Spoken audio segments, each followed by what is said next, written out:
Bon, il y a des spectacles cette année à voir à Trois-Rivières.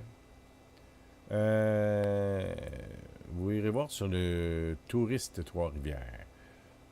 Vous savez, il y en a qui sont encore en vacances en fin de semaine. Et, euh, et puis, il y en a qui commencent. Moi, je les ai pas eu encore, mes vacances. C'est dans 2 semaines. Et là, Martin-Joseph Lamontagne va prendre la relève. Mais d'ici là, je serai toujours en place. À part quelques, disons, escapades, quelques escapades que je pourrais faire. Et toujours à la dernière minute, j'appelle Jean-Marc. Jean-Marc, peux-tu me remplacer ce soir? Mais, et Jean-Marc, ben là, il a bon cœur. Fait que, il me remplace. Bon, Festival international de la danse, festival, ça c'est l'anglicisation, ben oui, c'est encore bien meilleur. Sunsation, ça veut dire parce qu'il y a du soleil. Là. Marc Dupré, 9 juin, ben là, c'est déjà passé tout ça. Là, lâchez-moi donc, là. Ben vous mettre tout ça, mais là, arrivez-moi avec des dates qui ont du sens, là. 18 août, ouais, bon. 18 août, ben là, il y a les spectacles Les Belles Sœurs, le 18 août 2018, évidemment. Le 3 au 18 août, Trois-Rivières en blues. Allez faire un tour dans le coin de Trois-Rivières, puis profitez-en. Allez voir les aigles au baseball et allez voir les courses les dimanches après-midi à l'hippodrome de Trois-Rivières et les mardis soirs. Les 2 soirs de course équestre. Donc, au Trois-Rivières, mesdames et messieurs. Donc, ça se fait bien. 1 heure et demie si vous partez de Montréal, 1 heure et demie si vous partez de Québec, à peu près. C'est entre les deux. Puis là, entre tout ça, ben, tout ce qui est au nord puis au sud, ben, ça prend peut-être une demi-heure, 1 heure. Fait que Trois-Rivières, c'est quasiment central au Québec. C'est central, mais pas à peu près. Donc, allez-y, euh, c'est des spectacles à voir. Bon, en attendant notre cher Antoine, on apprend que Pierre-Carl Pellado a été mis à l'amende de 20, 20 000, 20 quelques mille, je pense que c'est 27 000 20 000 ou 27 000. J'ai vu quelque part 25 000. On a dit toute la journée 20 000. Euh, c'est encore, ils vont. T'es sûr que tu vas prendre des vacances? Je suis certain que tu vas venir faire un tour parce que tu as ça dans le sang. Peut-être. Pour être surpris, ils vont pour être surpris. Parce qu'oublie pas que dès mon retour des vacances, on va être en pleine campagne électorale. Là. Ça va être déclenché. Là. Ça va être officiel. Là. Moi, je reviens tout de suite après la fête du travail. Le 2, 3, je sais pas quelle date. Là. Donc, mais peut-être. Peut-être qu'ils vont avoir raison. Peut-être venir faire. Oui, c'est sûr, parce que je vois, il y a une manifestation le 26 à l'Hôtel de Ville de Montréal. On va en reparler de tout ça. C'est important pour que le drapeau du Québec soit présent à l'Hôtel de Ville de Montréal. Vous savez, la mairesse Valérie Plante a l'air à s'en foutre de ça. Et puis surtout, là, c'est ceux qui sont de la gauche, là, et proches des antifas, là, quand on leur montre un drapeau du Québec, ils brûlent. Ben, j'ai vu ça, moi, de mes yeux. Je l'ai vu de mes yeux vus, comme dit la vieille expression. Il y avait une manifestation il y a 1 an ou 2, un an et demi, dans le Vieux-Montréal, les antifas ont pris un drapeau du Québec, deux drapeaux du Québec, sont partis avec, se sont sauvés avec, ou peut-être qu'ils avaient acheté là, pour faire des images. Et ils sont allés sur la place Émilie-Gamelin à Montréal, tout près du métro Berry de Montigny, et ils ont brûlé les 2 drapeaux. Ça, c'est quelque chose. Ils doivent se sentir forts hein, quand ils font ça. Je peux vous dire une chose, hein, il y a des pays, là, puis je pense aux États-Unis, si tu te fais prendre à brûler un drapeau, le drapeau américain, tu peux te retrouver en prison. Et oui. Enfin, on va y revenir. 26 août, je vais sûrement faire. Ben, c'est sûr, c'est évident que je vais à la manifestation. Je pense que c'est à la place d'Armes. Un dimanche après-midi à 13 heures.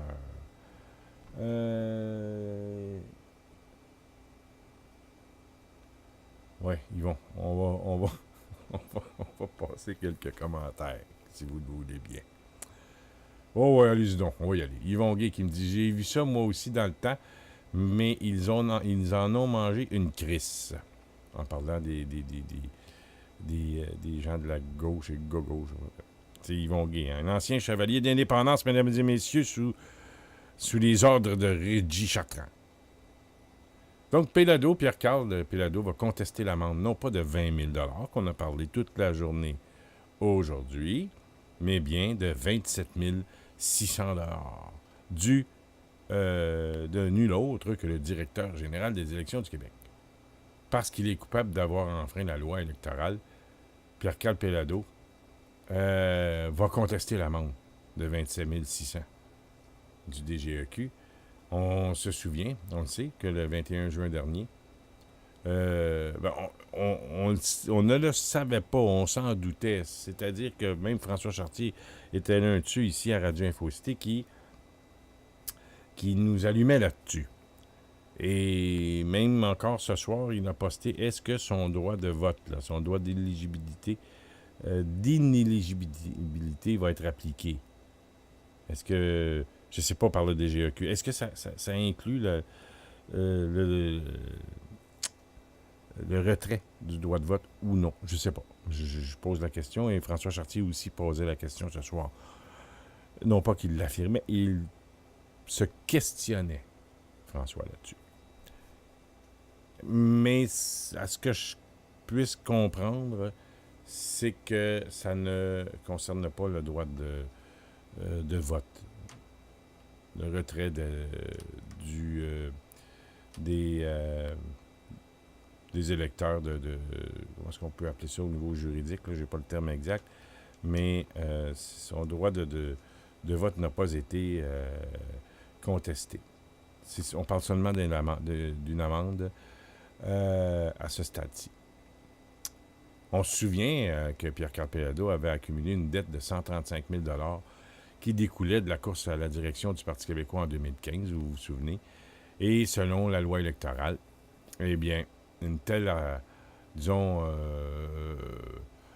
dette doit plutôt être effacée par des dons individuels limités à 500 chacun. Et Pierre-Carl Pellado avait 3 ans à compter de la fin de la campagne de la chefferie du PQ pour régler la dette. Délai qui était expiré en mai dernier. Ce qui fait que le 17 mai dernier, sur sa page Facebook, le patron de Québécois rappelait qu'il n'était plus député et qu'il n'était plus chef depuis 2 ans et qu'il n'a évidemment pas sollicité de dons du public pour acquitter cette dette. Et il a ajouté qu'il remboursera personnellement à ses créanciers l'ensemble des sommes actuelles du découlant de cette course. Et ce faisant, il a versé une contribution illégale à la Caisse populaire. Et le DGEQ l'a sanctionné pour ce geste envers son constat d'infraction. Il s'est déclaré coupable, Pierre-Carl Pellado, le 10 juillet dernier. Mais selon le plumitif, il conteste la peine qui est la plus forte jamais réclamée. Il a précisé, Pierre-Carl Pellado, sur Facebook, que le directeur général des élections lui réclame l'amende maximale prévue pour cette infraction, 20 000 et le minimum étant de 5 000 selon la loi. Et le directeur général des élections, qu'on dit le chien de garde du système électoral, ajoute des frais de 2 600 à une contribution de 5 000 pour un total de 27 600 Ce chien de garde qui a démissionné 20 minutes après les dernières élections, on se souvient en 2014, 20 minutes, là. Les élections, les boîtes de scrutin se fermaient à 20h. 20h20, le directeur général des élections démissionne. Ah, c'est quelque chose. On n'a jamais bien entendu parler de celle-là. Hein. Vous en souvenez? Ce même directeur général des élections qui avait démissionné en 2014, je vous rappelle, 20 minutes après la fermeture des boîtes de scrutin, le même jour des élections, eh bien, avait dit dans la campagne, quelques semaines avant, qu'il préparait, il se préparait à un référendum sur la souveraineté. Il préparait tout le personnel électoral. Et il a été obligé de reculer, le directeur général des élections, parce qu'en fait, il se mêlait carrément de la campagne électorale. C'était ça. Supposément le chien de garde du système électoral. Mais pour revenir à Pierre-Carl Péladeau, le directeur général des élections a plaidé qu'une amende plus forte est demandée, étant donné l'importance de la contribution et le statut du défendeur. C'est quoi ça, le statut? Est-ce que les citoyens ne sont pas tous vis-à-vis de la loi égaux? Est-ce qu'une amende peut être plus forte parce que un a un statut social moins ou plus élevé que l'autre? Bizarre comme affirmation. Et donc, c'est un Pierre-Carl Péladeau, comme tout citoyen responsable. Et comme il l'a toujours fait dans sa vie, je vais assumer ma responsabilité et les conséquences découlant de l'application de cette loi. J'entends toutefois faire des représentants des représentations au bureau du directeur général et le cas échéant devant la Cour concernant, parce que ça s'en va en cours, c'est ce qu'il faut comprendre, la réclamation d'une amende plus forte. Et si l'on se fie à la déclaration écrite du patron de Québécois, le directeur général des élections ne s'est pas prévalu d'une disposition de la loi qui aurait entraîné une amende encore plus salée. Bon, je vous fais grâce des articles de loi, mais il reste une chose. L'infraction, par contre, à laquelle Pierre-Carl Péladeau s'est déclaré coupable, ne le prive pas du droit de se porter candidat à une élection. Et il n'écarte pas, d'ailleurs, faire un retour en politique. Parce que là, il y a un litige, puis ce litige va se retrouver devant la Cour du Québec et aucune date d'audition n'est fixée pour le moment. Maintenant, je vous fais peut-être une petite mise en situation. Mettez-vous à la place de Pierre-Carl Péladeau dans cette histoire de dette. Eh bien, admettons que... Parce qu'il faut savoir que la contribution maximale, parce que je vous en ai parlé tantôt, parce que c'est une campagne à la chefferie d'un parti, ce n'est pas 100$ comme en temps régulier entre des élections, ou de 200 pour une année électorale, de 200$ maximum comme contribution.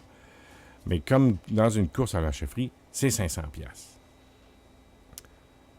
Mais mettez-vous à la place de n'importe qui reçoit un coup de téléphone. Bonjour, bonjour, je me nomme François Saint-Louis. Bonjour, Antoine Boucher-Paquette. Est-ce que ça serait possible de me faire un don de 500$ pour payer la dette de la campagne de la chefferie de Pierre-Carl Péladeau en 2015? L'Antoine Boucher-Paquette va venir me dire après, ben écoute bien, là, je pense qu'il y a assez d'argent Pierre-Carl Péladeau pour payer sa dette, là, 125 000$. Achetez-moi pas pour 500$, là. Bon.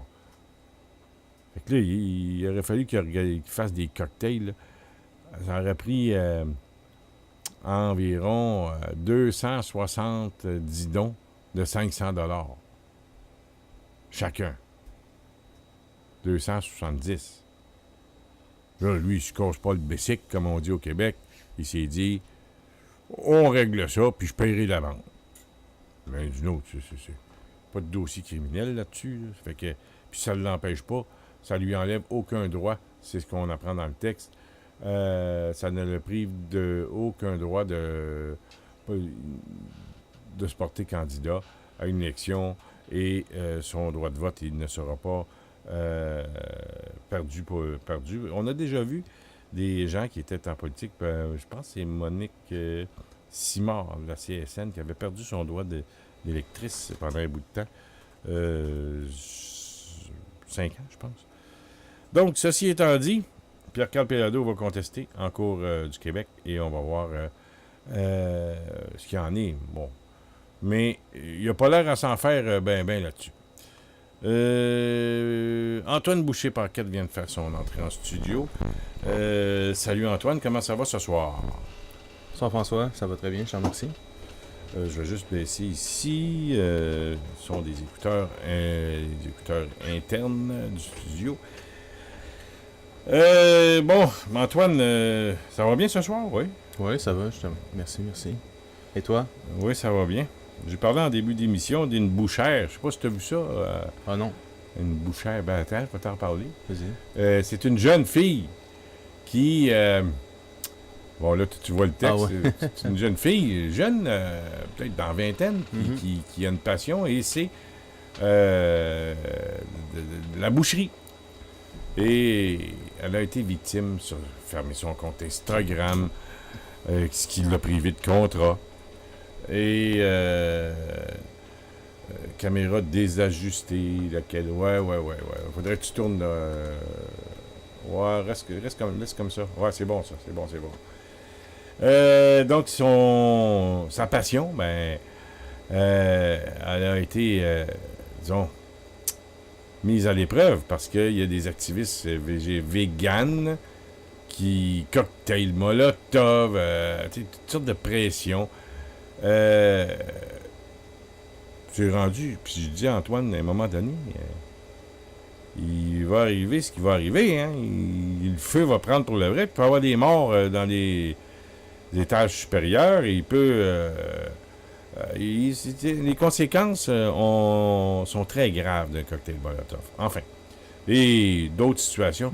À un moment donné, quand on va dans les manifestations et on voit les antifas arriver, puis lancer des boules de billard, puis lancer des briques, puis à un moment donné, il va y avoir des morts. Je te le dis, là, ça va arriver. Et enfin. T'en dis quoi? Des actes de violence là, comme ça contre des boucheries. Et je pense que... Je sais pas si tu as suivi le dossier, mais à Paris, c'est grave aussi. Et en France, il y a un mouvement là, anti-boucherie.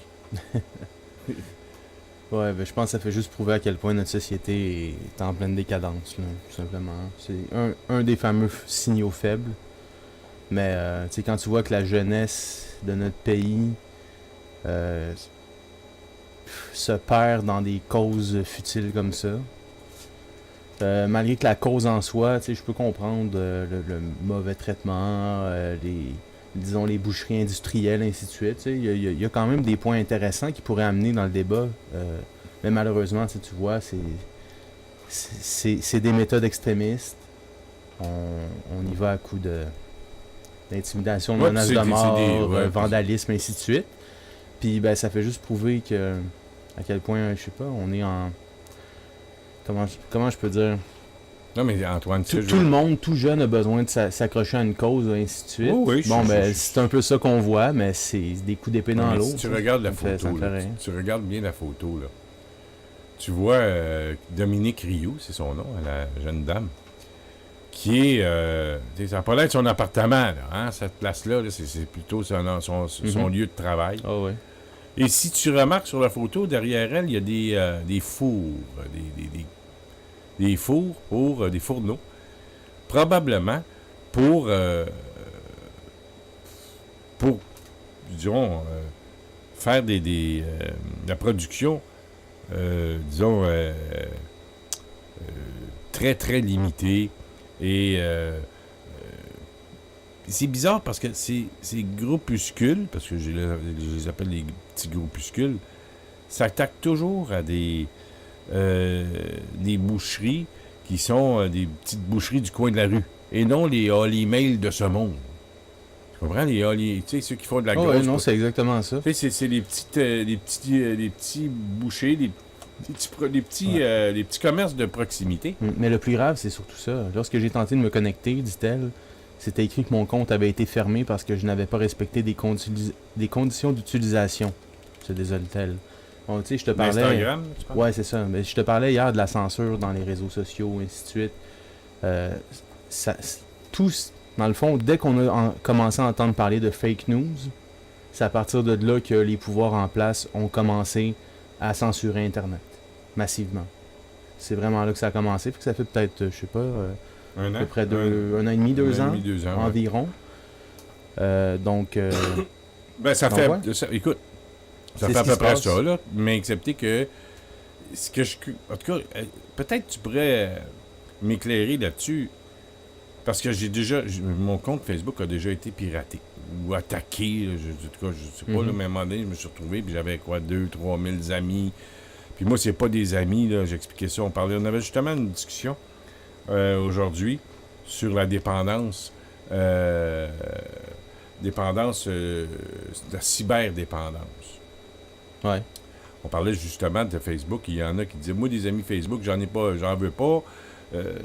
Des gens que je connais pas. Puis là, ben moi, je dis, regarde, j'en ai pas mal. Là. J'en ai plus que 1000, là, à peu près 1000, disons. Mais j'en ai déjà eu plus que ça. Là, un des messieurs me disait, 1000, comment t'as... Ben, j'en ai déjà eu 2000. C'est parce que j'expliquais, là, c'est parce que j'ai une émission de radio. Puis c'est pour de la publicité aussi. Là. Ah, là, ils comprenaient. Mais il reste que...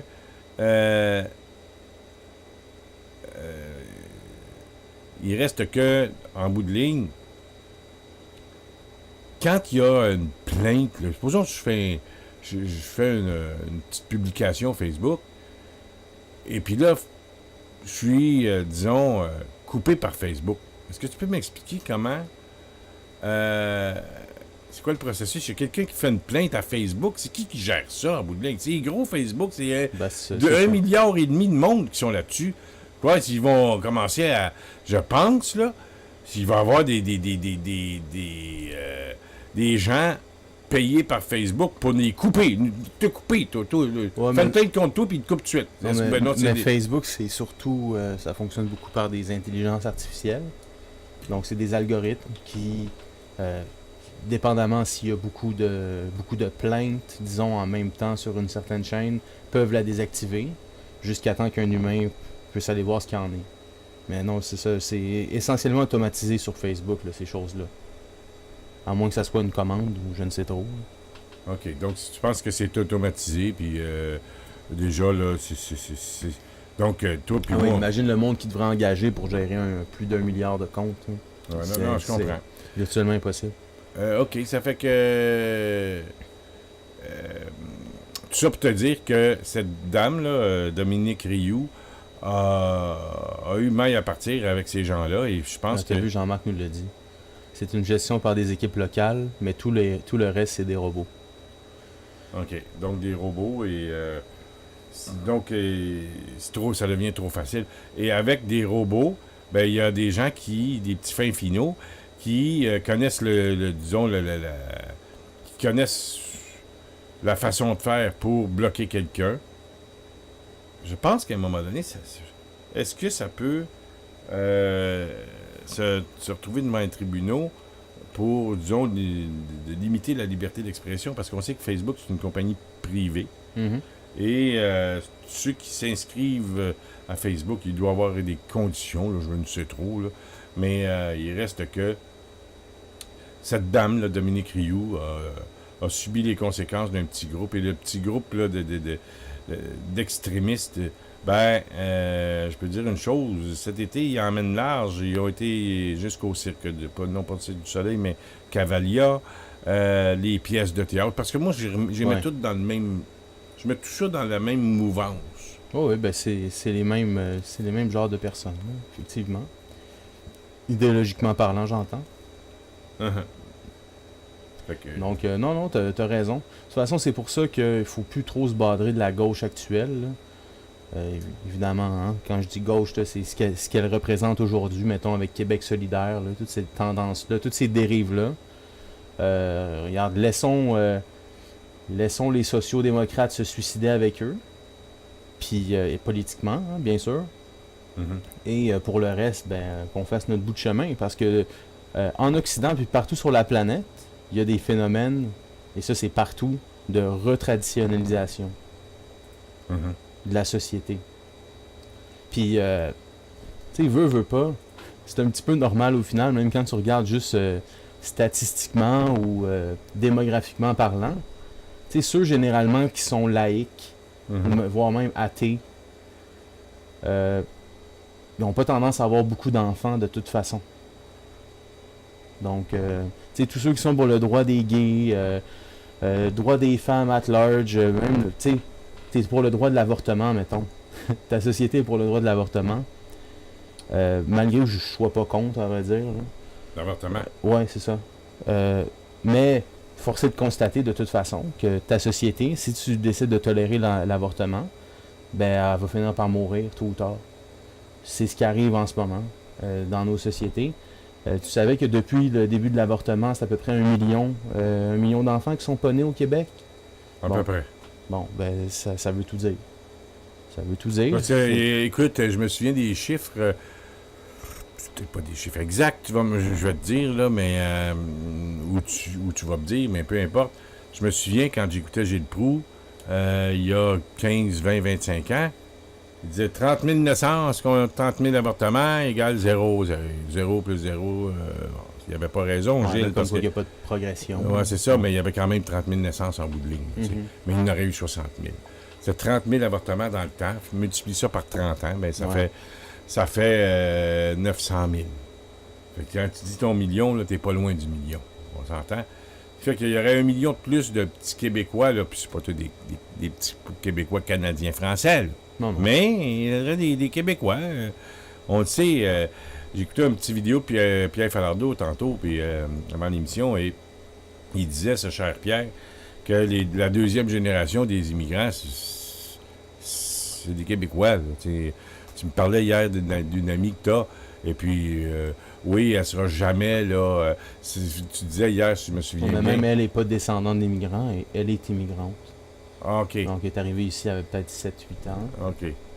J'ai 2 amis comme ça. Puis, non, c'est ça, comme je te disais, ils sont Québécois. Je veux dire, on se parle ensemble, on parle pareil, on a le même genre d'accent, on a les mêmes genres de références, ainsi de suite. Tu sais, malgré qu'il y en a un qui parle russe, l'autre parle berbère, ainsi de suite, aussi avec leurs parents, mais leurs parents parlent très bien français aussi. C'est simplement le fait que ces gens-là n'ont pas en eux le legs culturel qu'un Québécois va avoir, non, évidemment. que les gens descendants de l'ethnie canadienne française auront. Donc, toutes ces petites habitudes-là, tout ce qu'on appelle la culture, pour qu'elle soit perpétuée dans le temps, si je veux dire, il n'y a pas personne d'autre que les deux souches au Québec là, qui peuvent le faire, ça. Non, c'est vrai. Puis ensuite, bon, peut-être que les enfants des personnes dont je te parle, ou leurs petits-enfants, ben, eux seront pleinement intégrés au sens où ils se seront métissés et auront pris la culture dominante, qui est la culture québécoise, au Québec. Et c'est ça, politiquement parlant, c'est ce qui est important. Puis il faut ramener la question là-dessus de façon centrale, puis il faut mettre la lumière là-dessus tout le temps pour les années à venir et ainsi de suite. C'est là-dessus que ça va jouer. Puis ce que je trouve génial, c'est que la gauche en ce moment est tellement décadente, est tellement en train de crouler sous ses contradictions, et les sociaux-démocrates, disons, un peu à la péquiste, là, qu'on voit un peu, tu sais, les artistes Robert Lepage, ainsi de suite. C'est un peu les boomers qui étaient à gauche. Ben, ils vont se ramasser le cul entre deux chaises. Il va y avoir une jeunesse beaucoup trop extrême, beaucoup trop failée pour eux. Puis de l'autre côté, ben, ils vont devoir faire le choix. Est-ce qu'on devient conservateur finalement? Puis je crois que beaucoup d'entre eux iront vers un parti plus conservateur. Un parti nationaliste, mais un peu plus conservateur que ce qu'on a aujourd'hui. Puis qui ne plie pas sur les questions essentielles. Beaucoup d'entre elles dont on a parlé. Et voilà tout. Voilà tout. C'est la recette du succès, à mon avis. J'en vois pas d'autres pour l'instant, à tout le moins. Oui, évidemment, et je pense que... Il faudra jouer beaucoup région contre Montréal aussi. Hein.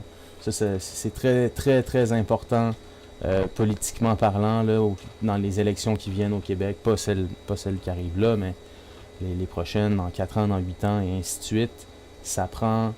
Il va vraiment falloir commencer à rameuter là, tout le monde de Québec, tout le monde... Il va falloir aller chercher là, autant du monde en Beauce...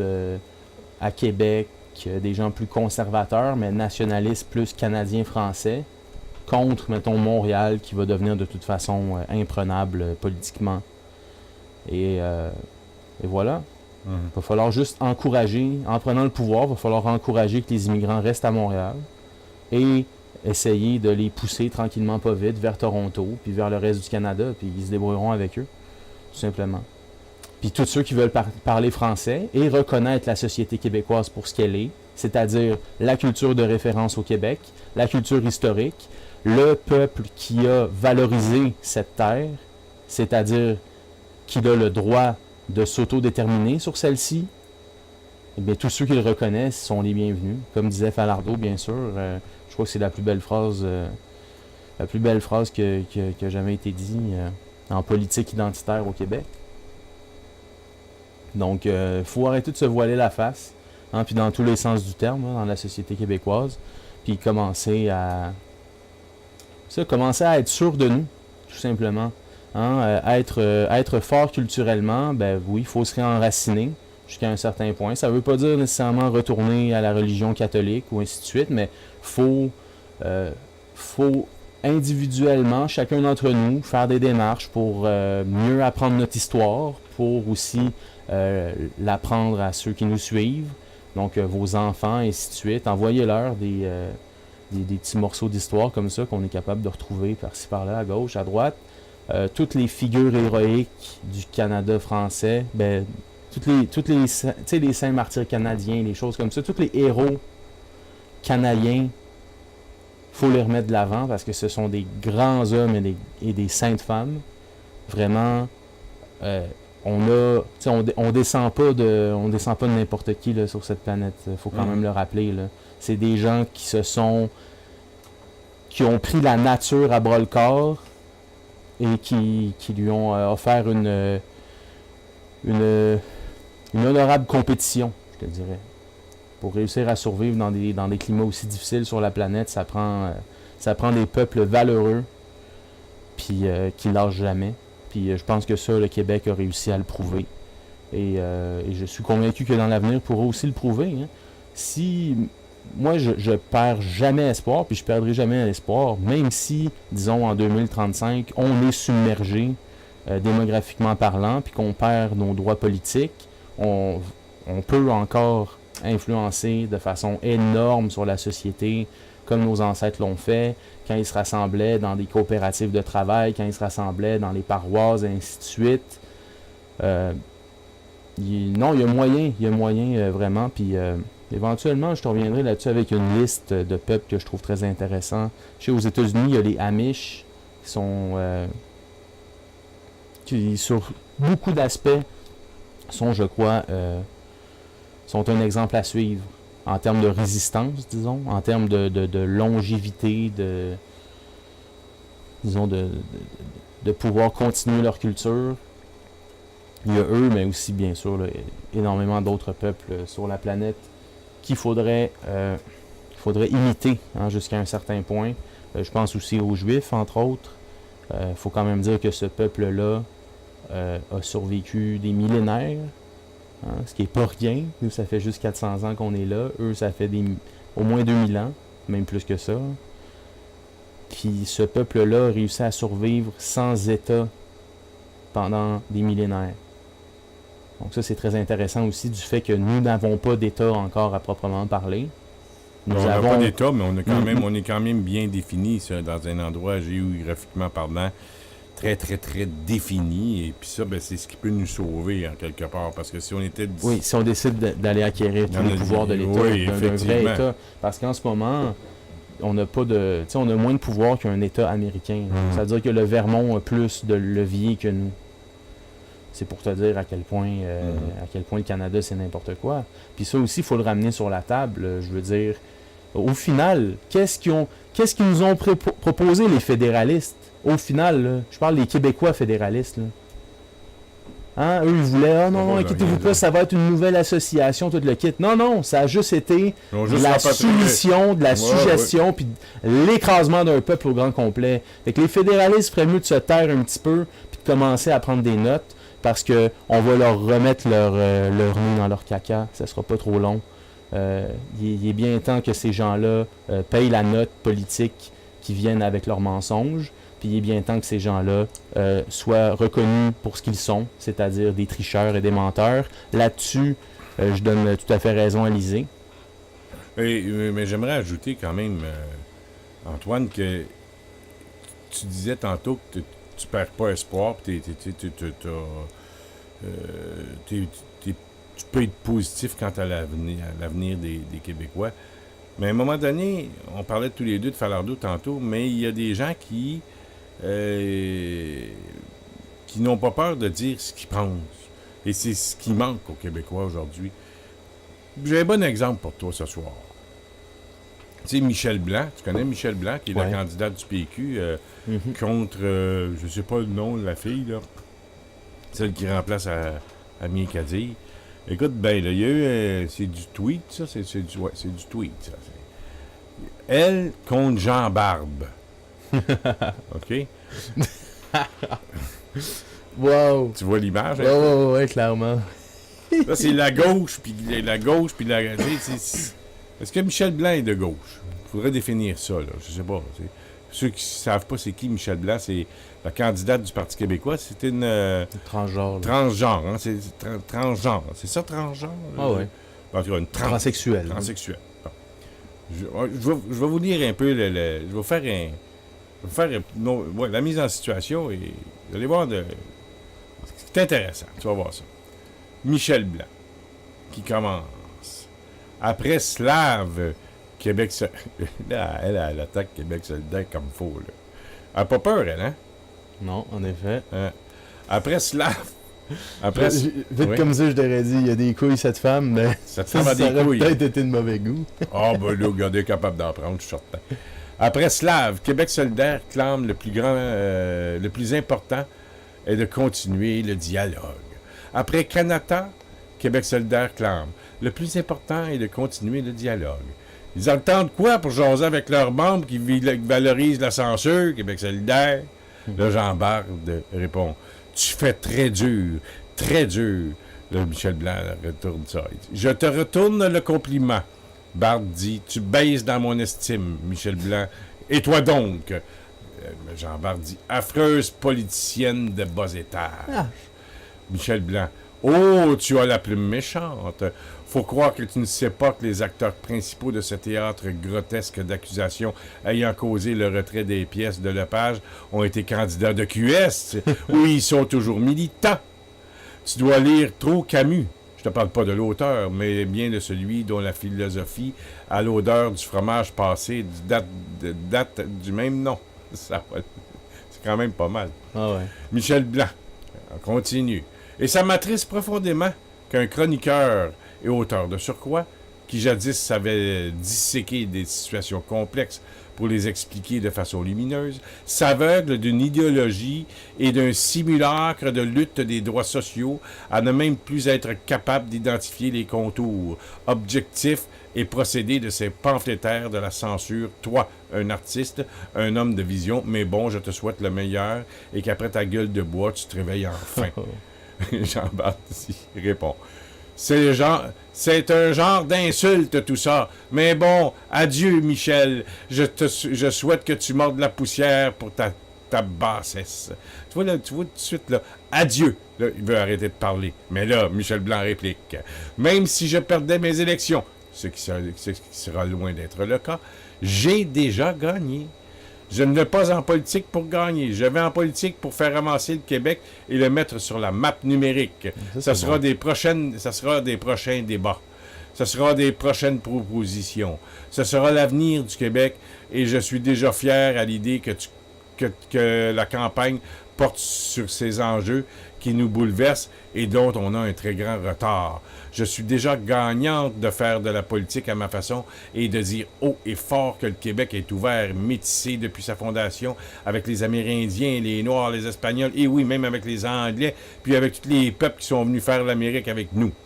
Comme Lepage, j'ai grandi à Québec et j'allais à l'école avec les Hurons Wendake.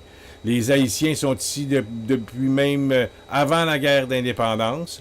On s'est mariés avec eux. On a fait des enfants avec les Amérindiens. J'ai de leur sang dans mes veines comme tous les Québécois.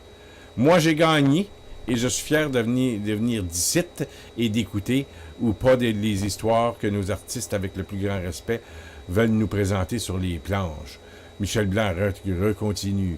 Ceux qui ont perdu, ce sont les censeurs, les pleurnicheurs, les outrés de la soi-disant appropriation culturelle, les couillons qui font de la politique de Che Guevara de salon. Jean Bard. Et c'est pour ça que tu fais de la petite politique sale sur Facebook. Tes bottines suivent pas tes babines. Écoute, ça y va. Et je pense que deux choses l'une. Cette conversation sur Twitter, est-ce que Michel Blanc va se faire remettre à l'ordre par les apparatchiks du PQ? Parce que là, ça... Ouais. Mais là, ils peuvent pas le censurer, genre, le PQ, Michel Blanc. Là, censurer, excusez-moi. Là. Exact. Parce qu'elle, il va pas avec la dos de la cuillère, trouves-tu? Ça fait du bien, c'est rafraîchissant. Tout à fait, mais J'embarque là d'un dent. C'est parce que c'est un transgenre qui le dit. C'est pour ça.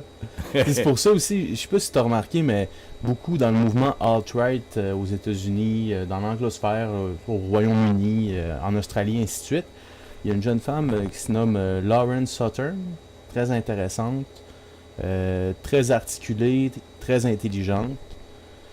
Et voilà, elle dit ce qu'elle dit, puis si elle peut le dire, sans, comment je peux dire, sans se faire rentrer dedans au point où, mettons, un Donald Trump le dirait, ou un homme blanc le dirait, c'est parce que c'est une femme. Donc, il y a beaucoup de femmes, j'ai vu dans les mouvements conservateurs américains, des jeunes femmes d'ailleurs, mon âge environ, très intelligentes, qui prennent les choses en main et dénoncent ouvertement les dérives de notre société actuellement. Dérives instituées, bien sûr, par la mondialisation et le libéralisme qui est rendu fou. Mais bon. Donc, je crois que c'est pour ça. C'est simplement, si une transsexuelle le dit, ben voilà, c'est difficilement attaquable dans la rhétorique adverse. Ouais. C'est pour ça que Jean Bard, il n'est pas capable de dire grand-chose, finalement. En fait,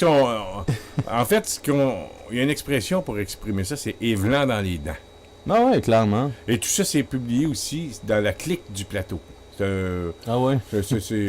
genre de médias Internet, j'imagine, la clique du plateau. Peut-être parce qu'on nous prend pour des clowns, la clique du plateau. Je connais, moi, la clique du plateau, pas à peu près. Puis, mais j'ai l'impression que c'est peut-être plus satirique là, comme titre. Oui, probablement. Parce qu'on nous prend pour des clowns. Oui, mais c'est parce que justement, je connais des gens sur le plateau qui sont des clowns, mais ils sont très politiques. Là, ils se servent de l'image d'un clown pour faire leur militantisme. C'est un blog, ouais. C'est ça, comme tu dis, c'est quoi? C'est un blog qui s'amuse à critiquer l'actualité, les médias et surtout nos artistes. Avec beaucoup de sarcasme, ce blog met l'accent sur tout ce qu'il y a d'absurde au Québec. La devise de la clique, ce n'est pas parce que tout le monde aime ça que c'est bon. C'est quand même pas mal. C'est intéressant, je l'avais jamais vu ça à date. Ouais, mais c'est cool. Non, mais c'est bon. C'est excellent. C'est rafraîchissant. Bon, Catus, un petit rappel, n'oublie pas que le 29 septembre, la fête des anges, Michel, Raphaël et Gabriel. OK, on va le rappeler. Je sais pas si c'était du nouveau, là, au niveau de la la discussion, du clavardage. Je sais pas si tu as retenu des commentaires, mais il reste une chose, c'est que quand j'ai lu le texte de Michel Blanc, pour moi, c'était rafraîchissant. Et effectivement, tu as raison en disant que elle va être très difficile à attaquer parce que elle est transgenre. Et c'est parfait, tant mieux. C'est un bel outil, une belle arme politique. Parce que justement, c'est un peu comme les... tu as vu la nouvelle qui vient de sortir? Tommy Robinson? Oui, je voulais en parler d'ailleurs aujourd'hui. Lui, il a manqué de se faire tuer, là, lui, en dedans, à Londres, hein, c'est bien ça? Oui, il y a quelques semaines, il était arrêté peut-être un mois ou deux, devant le palais de justice. Devant le palais de justice pour avoir, semblerait-il, troublé la paix. Et il a été directement ramené devant un juge. Et il a été condamné à 13 mois de prison. Mais voilà qu'il est libre. il est libre après avoir fait appel de son jugement, c'est-à-dire que le premier jugement en était un uniquement politique, qui n'avait rien à voir avec la justice ou la loi, mais c'en était un pour museler des opposants politiques.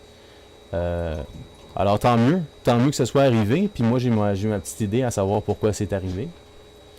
Parce que Donald Trump, récemment, son équipe, en tout cas, du gouvernement américain, a fait savoir à Theresa May, lors de la visite de Donald Trump au Royaume-Uni, que le cas de M. Robinson était très inquiétant et que les Américains allaient se pencher sur ce cas-là et voire même peut-être exiger la libération de Tommy Robinson et ainsi de suite. Donc, faire des pressions politiques.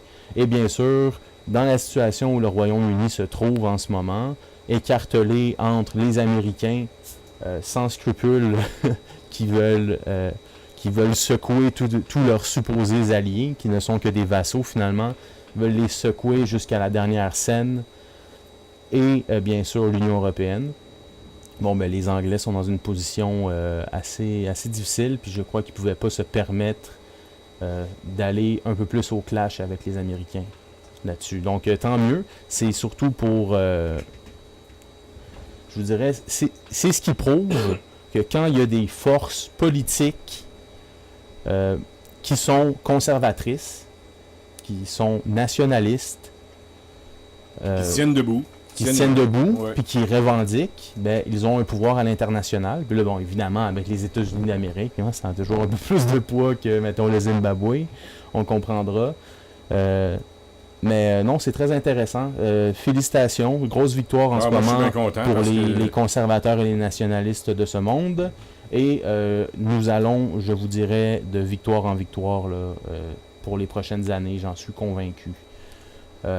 Vous devriez voir ça. Je vous conseille, si certains d'entre vous sont à l'aise avec l'anglais, allez voir sur YouTube la chaîne de Monsieur Steve Turley, qui est un docteur. Il appelle ça Steve Turley. Turley, Turley. Très intéressant. D'ailleurs, si tu veux, je pourrais peut-être juste mettre le début d'une vidéo. Ça va mettre tout le monde dans le bain. Mais est-ce qu'il parle... Est-ce que c'est sous-titré en français? Non. C'est pas sous-titré, mais c'est juste pour... tu comprends bien l'anglais. Tu vas pouvoir traduire tout de suite après? Ouais. Je vais pas mettre une vidéo complète. C'est vraiment juste pour mettre une... pour que vous entendiez sa voix. Il y a toujours sa petite intro. Mais voilà que lui... j'adore l'écouter. C'est un chrétien...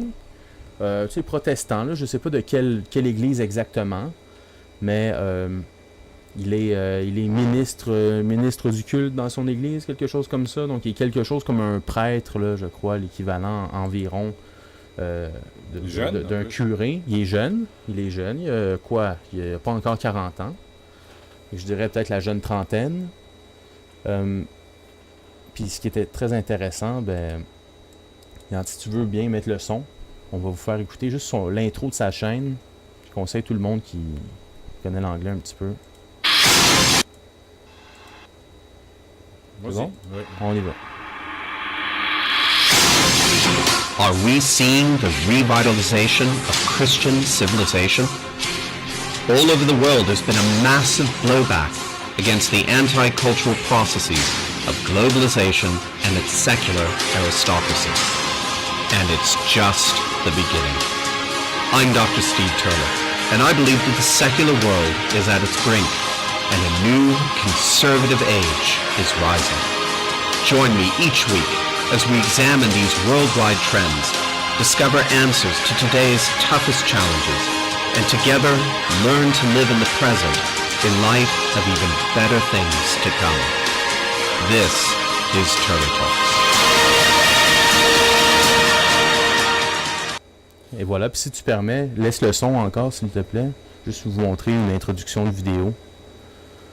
Très professionnel d'ailleurs, là. Mais c'est ça, c'est pendant que la pub passe, là, les petites 15 secondes. Ce que je trouve vraiment intéressant, c'est qu'il recense, c'est presque tous les jours, là, puis même parfois 2 fois par jour. Il recense justement les points positifs en ce moment dans le monde par rapport Bon, à ce qu'il mentionnait dans sa vidéo d'introduction, au nouvel ère conservateur qui entre, donc qui commence, selon lui. Il était au Royaume-Uni? Non, c'est un Américain. Un Américain? C'est un Américain, mais il parle de tout ce qui se passe en Europe, en Occident, un peu partout dans le monde. Puis, c'est ça, lui, ce qu'il dit dans le fond, ça, c'est sa thèse. Je crois sur certains aspects, je crois que c'est très plausible aussi. Lui, ce qu'il dit, c'est qu'on est en train de...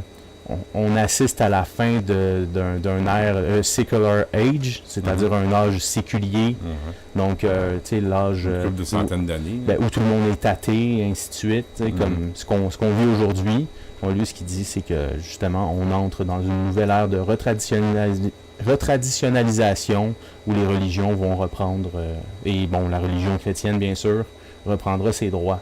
Et il sort des statistiques très intéressantes. Ah, ouais.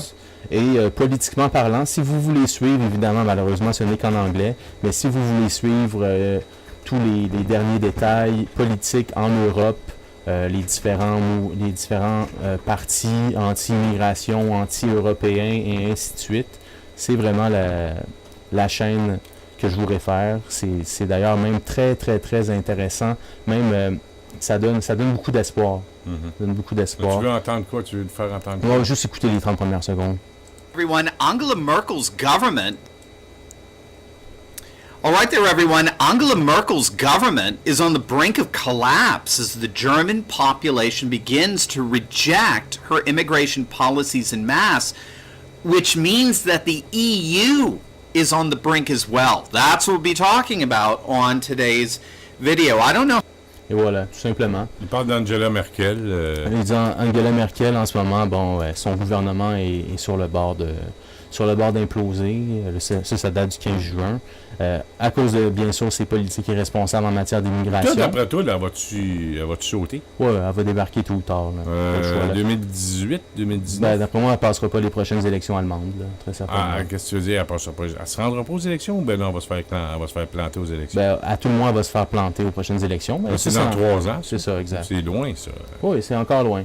C'est loin. C'est encore loin, mais tu vois, déjà Merkel en ce moment est en train d'essayer d'apaiser ses électeurs parce que d'ailleurs son parti en Bavière est complètement à l'opposé d'elle à l'heure actuelle. Ils sont en train de mettre des crucifix dans toutes les classes d'école. Donc c'est pour te dire à quel point la position d'Angela Merkel en ce moment est très très très contestée. En tout cas, ce que je veux dire par là, c'est que dans les forces nationalistes, traditionnalistes et ainsi de suite, ce qu'il faut comprendre au Québec, où est-ce qu'on se situe dans le monde, c'est qu'il va falloir s'allier avec ces gens-là. Il va falloir s'allier avec des chrétiens, il va falloir s'allier avec des catholiques, il va falloir s'allier avec des gens qui ont encore à cœur la culture occidentale et qui veulent la perpétuer. Donc ça, on n'aura pas le choix. On n'est pas bien partis, nous autres, au Québec. Le mouvement souverainiste est à terre, la religion catholique est à terre. Ouais. Mais on ne peut que remonter, dans un sens. Parce que, écoute, tu parles de crucifix dans la région de la Bavière. Oui, en Bavière. En Bavière. Et puis, mais il reste que quand tu regardes tout ça, que ce soit au niveau mondial ou plutôt dans certaines régions bien spécifiques, on voit qu'on est en train de voir on apprend les États-Unis, l'élection de Donald Trump. Ouais. Tu parlais hier des religions. Mm-hmm. À quoi ça sert, les religions? Oui, exact. Okay. Ça sert à organiser, ce que tu nous disais, ça sert à organiser une société. Oui, tout à fait. Et je pense que quand on veut faire tuer son chien, on dit qu'il a la rage. Ouais. Quand on veut parler contre la religion catholique, on parle jamais contre les religieuses, presque. On parle toujours contre les prêtres pédophiles. Puis ça, pour moi, là, c'est réduire, disons, une discussion à sa plus simple expression. C'est de prendre des 3 ou 4 faits divers, parce que c'est pas seulement des faits divers quand même, mais il reste que la religion catholique, surtout parce que c'est une grande religion, là, c'est pas mal plus grand que 3 ou 4 pédophiles, ou ben non, 25, 30, 50 pédophiles. Puis il y a un évêque qui a essayé d'en cacher. Oui, on va toujours déplorer ça, c'est évident. On ne sera jamais pour ça. Mais il reste que on ne parle pas souvent. Ça arrive de temps en temps qu'on parle des instructeurs, là, du sport, des coachs de hockey, qu'est-ce qui se passe dans la chambre des joueurs de hockey. On a vu des instructeurs au niveau olympique qui ont agressé des jeunes filles. Tu sais, mais ce qui est plus intéressant pour les gauchistes et les... il y a des gens de la gauche qui sont très catholiques aussi, là. On parle de Michel Chartrand, qui était dans les jeunesses catholiques canadiennes françaises, mais tu sais, les laïcs gauchistes, gauche, là, ce qui est très, très facile, c'est de planter la religion catholique. Là, tu vois, regarde bien. On va donner un exemple concret. Mais ça, c'est socialement voulu, là, oui. en ce moment. On parle de la jeune Rioux. J'oublie son nom, la jeune Bouchère. Là. Dominique Rioux. Là, ça va se mettre des manifestations, des cocktails Molotov. Est-ce qu'on va les voir, ces gens-là? Là? Les véganes aller à la cérémonie d'égorgement du mouton ou de l'agneau, ou peu importe. Là. Quand ça va être là, ça sera pas long, là, j'imagine. Là, même le MAPAC s'est mêlé de ça parce que c'est des cérémonies musulmanes, c'est ça? Ouais. Bon, est-ce qu'ils vont y aller? Est-ce qu'ils vont aller se déplacer, ces petits groupuscules? Bien sûr que non. Tu le sais très bien. Bon, il a posé la question, c'est y répondre, évidemment. Mais il reste que... Parce que ces gens-là, dans la société, ils ne servent pas à ça. Exact. Tu comprends? Ces petits groupuscules-là, une bonne partie d'entre eux sont financés ou dirigés par des pouvoirs en place, là, qu'ils soient financiers ou politiques. C'est ça, les antifas. Là. Les antifas, c'est pas pour rien que la police fait pas grand-chose autour d'eux, qu'ils laissent foutre la merde un peu pour intimider les gens dans la société. C'est quand est-ce que la C'est à police ça que va ça faire sert. quelque chose? Oui, mais quand il va y avoir un gouvernement nationaliste au pouvoir... Quand il va y avoir un mort sur une police, dans une manifestation. Quand il va y avoir un policier qui va mourir, là, d'une brique qu'il va recevoir en plein visage, là, là, ils vont peut-être se mettre à faire quelque chose. En attendant, ils se protègent avec leur bouclier, puis ils font rien, puis quand ils en attrapent un, style Jackie Singh, ils le prennent par les deux bras, puis ils l'amènent devant le micro, puis ils donnent des entrevues. Ouais. Hein? C'est un peu ça. Ah ouais. Fait que... non, mais c'est intéressant. C'est intéressant ce que tu dis de Steve Turley. Moi, je comprends pas vraiment bien l'anglais, mais il reste une chose. Le jour où on va sous-titrer tout ça, il va y avoir beaucoup plus de monde qui va aller le regarder. Mais en attendant, c'est pas grave. Il y a des gens qui vont prendre son discours comme toi et tu vas... je le retraduirai. C'est ça, puis tu vas venir ici sur Radio Infocité exposer ses idées. Et une bonne partie des idées dont je vous parle aujourd'hui, puis depuis les dernières années, ça vient de là aussi. Moi, dans le fond, tout ce que je fais, c'est consommer énormément d'informations tous les jours, des heures et des heures par jour. Puis ensuite, ça forge ma vision du monde, puis je suis capable d'en parler. Je suis capable d'en parler comme ça de façon improvisée, mais c'est parce que j'ai tout engrangé cette information-là dans ma tête. Mais non, je dis, mesdames et messieurs, Antoine Boucher et Paquette arrivent en studio et souvent, il n'y a aucun papier avec lui. Ouais, j'avais commencé avant avec plein de papiers, puis finalement, je me rendais compte que j'arrivais jamais à parler de...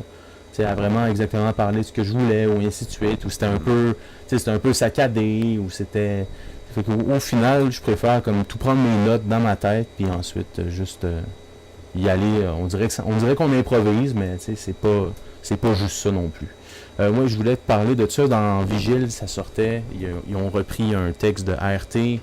C'est le Vatican dénonce un projet de loi du nouveau gouvernement italien, hein, bien sûr, avec la Ligue de M. Matteo Salvini, bien sûr eurosceptiques, bien sûr des nationalistes qui ont repris l'Italie, enfin. Le Vatican dénonce le projet de loi ordonnant l'installation du nouveau gouvernement italien, ordonnant l'installation de crucifix dans tous les édifices publics. Grosso modo, le pape a dénoncé le fait que le gouvernement italien mette des croix sur les édifices publics. Donc, croyez-le ou non, c'est ce qui arrive en ce moment avec le Vatican. Donc, tu sais, quand tu me parlais, tu sais, le pape Francis, tout le kit qui est aimé, blablabla, mais le pape Francis, oublie ça, là. Il n'est pape que de nom, là. cet homme-là n'est plus l'ombre de ce qu'un pape a déjà été. Le Vatican est pourri de l'intérieur, là. C'est certain. Là. Quand c'est rendu que le chef de l'Église de la foi la plus puissante de la planète ne veut plus qu'on mette de crucifix dans l'espace public. Puis si tu compares ça, mettons, à un imam, mettons, très connu dans quelconque pays musulman, je veux dire, tu vas te rendre compte à quel point il y a un problème là, en ce moment avec le Vatican. Là. C'est assez ridicule. Mais voilà. Donc, moins un morceau de robot pour le Vatican. Ben, ça me fait penser un peu à Angela Merkel quand elle était sur une scène puis que quelqu'un lui a donné un drapeau de l'Allemagne. Elle l'a quasiment lancé au bout de ses bras. Je te dis, il y a des gens de l'élite occidentale en ce moment. Il y a beaucoup trop de gens qui crachent sur les cultures nationales parce qu'eux se croient déjà citoyens du monde. Le gros problème, malheureusement, c'est que tout le monde croyait que les États-Unis d'Amérique seraient capables de soumettre toutes les nations de la planète et qu'ensuite cette fameuse élite-là, oligarchique, serait capable de dominer tous les humains et de détruire les nations, donc enlever les pays, et ainsi de suite, puis de juste dominer de façon avec des multinationales, puis avec des banques, et ainsi de suite. Un petit peu comme... il y a beaucoup de films par rapport à ça. Il y en a un qui est très intéressant, qui est dans un avenir proche, avec Matt Damon, qui s'appelle Asylum. C'est les riches se ramassent... Les riches créent un satellite, un peu comme la station spatiale autour de la planète, sauf en beaucoup plus gros. Donc, ils créent une petite planète, une petite lune autour de la planète, et dirigent avec des robots les humains sur la planète Terre. Donc, moi, je trouve que c'est une belle allégorie un petit peu du rêve fou de beaucoup de nos élites à nous, qui, malheureusement, ne sont que le symptôme d'une élite qui est décadente et qui va s'effondrer là, de ses contradictions, et non seulement de ses contradictions, mais de sa folie des grandeurs, de sa mégalomanie, puis de son hubris, qu'on dirait en grec. La folie des grandeurs, les dirigeants. Tu sais, les plus grands empires se sont toujours effondrés, pas à cause des ennemis à l'extérieur, mais ça a toujours été les élites à l'intérieur qui ont corrompu totalement leur société, qui l'ont détruit de l'intérieur, puis que ensuite ça a juste pris un bon coup de pied pour que tout l'édifice s'effondre, tout simplement. Mais c'est quand même intéressant que le gouvernement italien veuille installer des crucifix partout. Tout à fait. Moi, écoute, je trouve que le crucifix, c'est un beau symbole. Ben oui, c'est tout un symbole, écoute. Puis à part de ça, là, si vous en voulez vraiment un crucifix, là, mettez-en un chez vous. Ayez pas peur d'en mettre. Parce que j'ai eu toute une discussion aujourd'hui avec quelqu'un qui me demandait « Crois-tu en Dieu? Patati, patata. Bon. Création de la planète, de l'univers. Bon. » Mais il reste que, je lui ai dit que la religion catholique, c'est un peu comme tu nous expliquais hier, les musulmans qui font des prières 5 fois par jour, tous en même temps. Ouais. C'est un sentiment d'appartenance. Et voilà. Mais moi, j'ai les sentiments d'appartenance-là, pas chez les musulmans, chez les catholiques. Ouais. OK, le pape, là, il peut bien dire ce qu'il veut, mais il restera que dans la religion catholique, il y aura toujours deux factions. Ouais. La faction de gauche et la faction de droite. Puis là, quand je dis la faction de droite, je parle pas de l'avortement, là, je parle pas de ça. Oui, ça fait partie de quand même. Mais il reste que, au niveau des enjeux sociaux, au niveau aussi des parce que là, on parle est-ce que l'installation des crucifix en Italie dans les édifices gouvernementaux, oui. Est-ce que tu considères que c'est des valeurs sociales ou des valeurs morales ou identitaires? Identitaires, ouais, ça a du sens. C'est plutôt ça. Je te dirais que c'est pour marquer qui possède le territoire. Ouais. C'est-à-dire, ce territoire-là est chrétien, est catholique, puis sachez-le. Puis c'est surtout le fait, c'est tous les réfugiés légaux qui débarquent. Ben c'est un message clair à envoyer. c'est la moindre des choses, là. C'est la moindre des choses que de marquer le territoire. C'est tout à fait naturel. Puis c'est pour ça que politiquement parlant, mettons, quand des mosquées poussent un peu partout, ça choque, parce que ça bouleverse aussi le paysage urbain, n'est-ce pas? Donc, la ville... C'est des synagogues, ça choque pas. Ben, je te dirais que... À Montréal, en tout cas. Ouais, ben à Montréal, mais c'est parce que, historiquement parlant, ça a déjà choqué. Oui, Ça a déjà choqué. oui, ça a déjà choqué, mais à ma souvenance, là, j'ai pas vu de synagogue se faire attaquer à Montréal. Vraiment, peut-être. Non, c'est vrai. Graffiti, peut-être. Mais tu sais, non, j'ai pas vu ça. Je suis même entré dans une synagogue à Outremont, puis je vais te dire, bien franchement, là, je me sentais pas bien loin de chez nous. Ben, tu sais que les deux religions sont quand même reliées Je me sentais par un pas texte. bien loin de chez nous. C'est Même- l'Ancien Testament. Oui, mais je me sentais fait pas partie de la bien Bible, loin là. de chez nous, OK? Puis quand je suis rentré, il y avait un genre de je me souviens plus trop, mais une genre de table, mais comme une boîte, une table avec des côtés, là, puis il y avait des choses là-dessus. J'étais pas habitué de voir ça, mais je me suis dit, ça. Puis là, j'ai pas parlé aux gens. Écoute, je rentre là avec mon casque de Biscagao. Tu sais, j'étais avec mon scooter, puis je vois des gens qui sortent de la synagogue. Du monde qui est habillé comme... bien habillé, là, tu sais, je veux dire, propre. Là, tu sais. Les hommes en cravate, petit peu... Bon. Les femmes bien habillées. Puis là, je dis, bon, moi, il faut que j'aille voir ça. Ma curiosité à passer par-dessus. Ben ouais. Pas passer par-dessus, mais à monter encore. Tu sais, je suis toujours curieux de nature. Fait que j'enlève mon casque quand même. Là, tu sais, j'enlève mon casque, je mets ça de côté, mes verres fumés, puis tu sais, je regarde si je suis bien mis quand même. Je suis en jeans, mais bon. Mais j'étais comme dans une église. Ça ressemblait beaucoup à une église. Fait que, tu sais, j'étais pas loin de chez nous. Maintenant, puis quand tu parles de sentiment d'appartenance, eh bien, je peux te dire une chose, le crucifix, tu parles du crucifix, rappelle-toi, il y a une époque, là, je pense, dans un hôpital de Québec, on a voulu l'enlever il y a un an. Tu te Exact. souviens, là, Ça avait fait un tollé. le tollé médiatique et le tollé, là, il y a eu des plaintes, puis ils l'ont remis. Ah oui. Comme à Exact. l'Assemblée nationale. Là. Il y a un gars, George, là, qui fait une vidéo là, sublime sur les signes religieux sur le siège du président de l'Assemblée nationale. Je pense qu'il y en a 11 ou 12 de la monarchie britannique. OK. Puis on veut tout de suite débarquer. Tu l'as vu, cette vidéo? Non. T'as pas vu ça?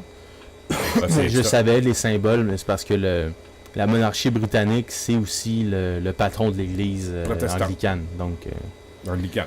oui, c'est Il y vrai. en a 12. Nous autres, on en a seulement un. Ouais, exact. C'est le crucifix, mais on veut l'enlever. Tous les autres, là, les politiciens ne parlent jamais de ça. C'est On 12. veut l'enlever. Les ennemis du Québec, donc c'est-à-dire Ah, ben, la gauche laïque, ouais. militante, Les ennemis du Québec, mais, Québec solidaire en général, une bonne partie, Continue. une bonne frange des immigrants qui décident de s'assimiler plutôt vers le côté anglophone. Est-ce qu'il y a et d'autres ainsi de partis suite. politiques qui veulent enlever le crucifix à l'Assemblée nationale? Ouais, ben le Parti québécois. Je pense que oui. Ouais, c'est ça. Ben, tu sais, c'est pour te dire, ça prouve l'étendue du problème, La là, CAQ. au final. La CAQ, non. Je pense que non. Probablement pas. Il perdrait des votes, en tout cas, s'il le faisait. Donc, il ferait mieux de se garder une petite gêne là-dessus. Puis ce serait intéressant qu'on amène qu'on amène ce sujet en pleine campagne électorale. Ouais.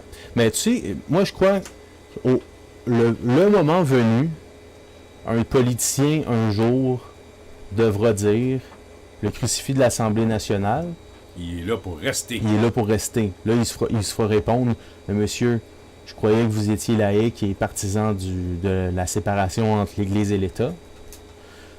Là, à ce moment-là, il n'aura qu'à dire oui, nous sommes tout à fait partisans de la séparation entre l'Église et l'État. D'ailleurs, est-ce que vous avez vu un curé rentrer ici depuis, depuis 40 ans? Je ne penserais pas.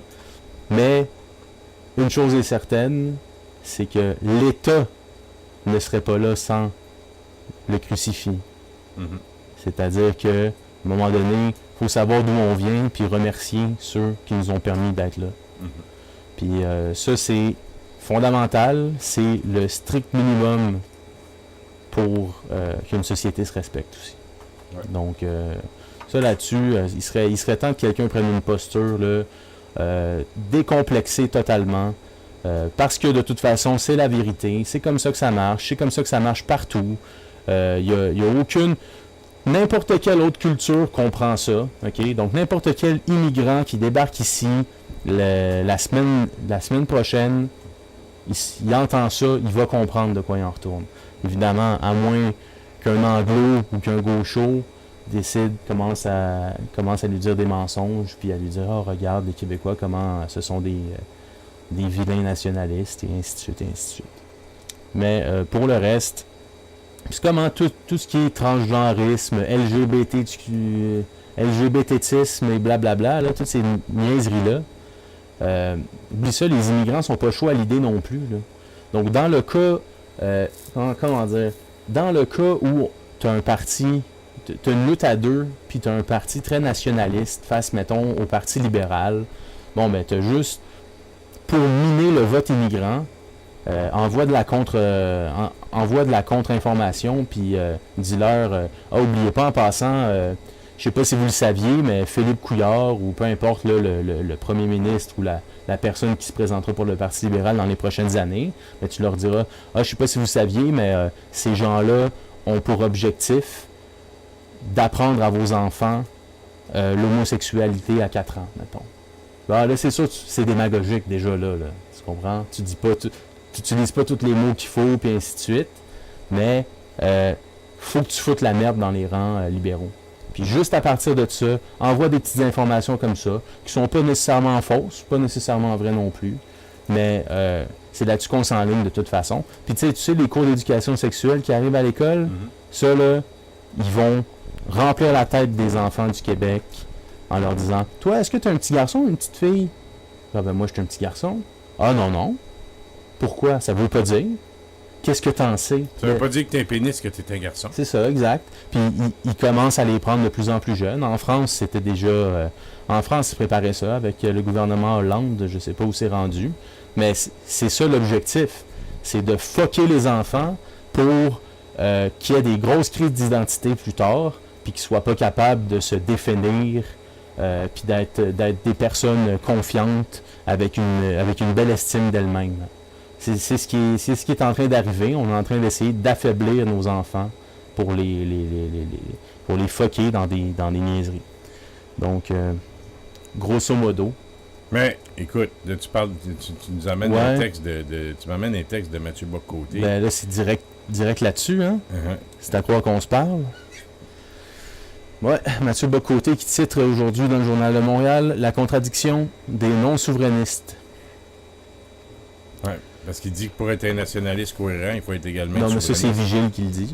Ça, c'est le petit commentaire de Vigile qui est là, oui. Okay. Mais le texte va comme suit. On le sait, dans les années à venir, le nationalisme québécois se découplera de plus en plus de l'idée d'indépendance.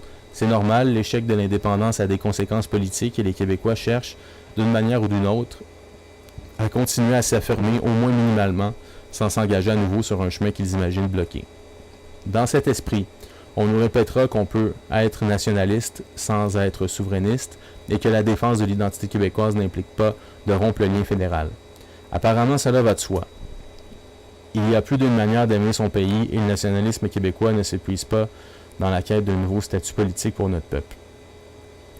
Le réalisme politique exige peut-être de prendre un détour historique en espérant qu'un jour la possibilité de l'indépendance ressurgisse. Mais la proposition politique des nationalistes non souverainistes est moins évidente qu'il n'y paraît. Ils s'imaginent encore que le Canada d'aujourd'hui a quelque chose à voir avec le Canada historique, traversé par un dialogue difficile mais fondamental entre ces deux peuples fondateurs. Ils s'imaginent encore que le Québec est dans une relation à deux avec le Canada anglais et qu'un jour, la réconciliation viendra, même si ce n'est pas pour demain ou après-demain. Nos nationalistes non souverainistes habitent un Canada imaginaire. Ils s'imaginent en dialogue avec un partenaire historique qui a cessé de les entendre ou alors qu'il veut entendre dans leurs revendications que des lamentations agaçantes. Il y a longtemps, le Canada anglais était en dialogue avec le Québec. Il était peut-être même prêt à lui accorder quelques concessions. Mais cette époque est depuis longtemps révolue. Ces nationalistes de bonne foi ne comprennent pas que du point de vue canadien, le peuple québécois est un résidu historique et une minorité ethnique appelée à se dissoudre dans la diversité canadienne. Ils ne comprennent pas que lorsque les Québécois rappellent qu'ils se voient comme un peuple, le Canada les accuse alors de suprémacisme ethnique. Du point de vue du Canada de 1982, le nationalisme québécois est une forme de racisme. Le Canada d'aujourd'hui est celui du régime de 1982, et plus il déploie sa logique multiculturaliste, moins le peuple québécois a de place. On me dira peut-être que nous ne sommes plus en 1982, mais je répondrai simplement que la Constitution mise en place à ce moment s'applique à nous bien plus radicalement aujourd'hui qu'au moment de sa mise en place. C'est un étrange paradoxe. Plus le régime de 1982 s'impose à nous, et moins nous le voyons. Comme si la question du régime s'était dissipée par notre simple désir de ne plus parler de Constitution. Au Canada anglais, la Constitution est un texte sacré. Au Québec, on s'imagine qu'il s'agit d'un papier sans importance. C'est étrange. Il se pourrait bien toutefois que cet aveuglement rencontre le mur du réel, car nos nationalistes non souverainistes s'imaginent de temps en temps que sans rompre avec le Canada, le Québec pourrait mettre de l'avant les politiques identitaires nécessaires à la défense du français, à l'intégration des immigrés ou à la poursuite de la laïcité. Ils disent « pas besoin de la souveraineté pour défendre notre identité », mais que feront-ils lorsqu'ils rencontreront l'obstacle du régime canadien, qui invalidera inévitablement toute mesure avec un peu de substance pour affirmer l'identité québécoise et assurer sa pérennité? Que feront-ils lorsqu'ils redécouvriront politiquement la Constitution canadienne qui les obligera à choisir entre le maintien du régime fédéral et la défense de l'identité québécoise? Soit ils accepteront de se coucher devant le régime canadien et ne seront plus nationalistes, soit ils redeviendront souverainistes. Donc voilà qui résume assez bien, je crois, la situation. Je crois que dans le dernier paragraphe, cependant, Mathieu Bocoté aurait pu aussi rajouter, ça je vais le mettre de mon, de mon cru, mais va falloir que les nationalistes non souverainistes réapprennent ou apprennent, dépendamment. Si, des fois, il y en a que ça prend du temps pour apprendre. Réapprennent à tout le moins leurs conditions de coloniser. Parce que c'est ce qui se passe en ce moment. Le peuple québécois a toujours été colonisé. Il l'est encore aujourd'hui. Sauf que le visage du colonisateur a changé. Aujourd'hui, c'est plus juste le WASP qui nous fait chier. Mais maintenant, c'est le WASP qui a endoctriné des Haïtiens, des Paquis, des Indiens, des Arabes à nous détester. Donc, et bien sûr à dire qu'on est des racistes et à revendiquer des commissions sur le racisme systémique et ainsi de suite, alors même que le peuple québécois, son histoire en est une de décolonisation. À tout le moins, il s'est proposé comme ça dans les années 60. Et toute l'histoire de la Révolution tranquille jusqu'à aujourd'hui était une entreprise de reprise en main d'un peuple, reprise en main sur ses leviers, reprise en main sur le pouvoir, sur le pouvoir de s'autodéterminer. Donc, on voit qu'en ce moment, tout ça est sous attaque. Tout le Québéking des années 80 est en train d'être dissous. On le voit, on voit ce qui est arrivé à Rona, on voit ce qui est arrivé à Saint-Hubert, on voit ce qui est arrivé à Bombardier. Puis ça risque pas de s'améliorer pour Bombardier à plusieurs niveaux encore dans les années à venir. Donc, c'est tout ça qui se passe en ce moment. Il va falloir qu'il y en ait qui commencent à allumer 2 petites secondes, là, parce qu'on a des perdus d'un spectre et de l'autre du champ politique. Là. Il y a les perdus là, à la sauce QS, mais tu as les autres perdus aussi là, qui se croient bien smart à Québec là, en disant « Non, moi je suis un fier Canadien, là, mais moi là, je suis un fier Canadien français, puis blablabla, puis les accommodements raisonnables, puis les affaires comme ça, on n'en veut pas ici, puis blablabla. » Bon, ben tous ces gens-là vont devoir à un moment donné prendre acte, puis se poser la question, est-ce que je tolère les accommodements raisonnables, puis est-ce que je me laisse noyer dans une grosse bouillie multiculti, puis je me résigne à accepter que mes enfants ne parleront probablement plus ma langue dans 1 ou 2 générations et qu'ils ne connaîtront plus rien de leur descendance, de leurs grands-parents et de leur histoire et ainsi de suite. Donc voilà, c'est essentiellement C'est essentiellement ce qui se joue devant nous, là. Et la question, tôt ou tard, va revenir sur la table. C'est obligé.